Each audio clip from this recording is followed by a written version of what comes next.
بسم اللہ الرحمن الرحیم۔ محترم سامعین، نبی کریم صلی اللہ علیہ وآلہ وسلم کی سیرت مبارکہ کا ایک خوبصورت واقعہ آپ کی خدمت میں گوش گزار کرتے ہیں، توجہ کیجیے گا۔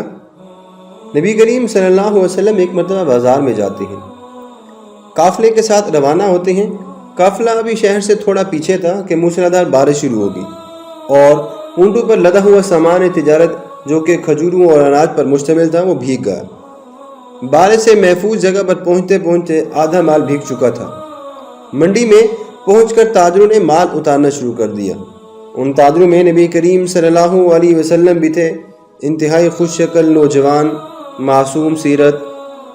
آپ نے اپنا مال اتارا تو ان کو دو حصوں میں تقسیم کر دیا۔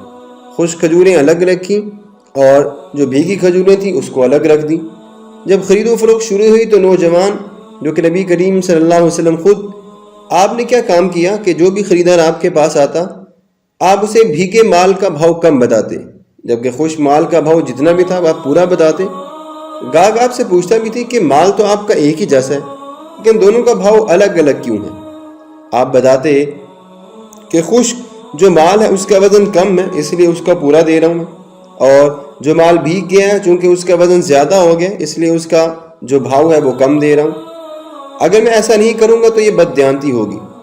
لوگوں کے لیے اگرچہ نئی بات تھی، تھوڑی دیر میں پوری منڈی میں نبی کریم صلی اللہ علیہ وسلم کی دیانتداری کا چرچا ہو گیا۔ لوگ جوک در جوک آپ صلی اللہ علیہ وسلم کے آگے پیچھے گھومنے لگے اور آپ کے اخلاق کے گرویدہ ہو گئے۔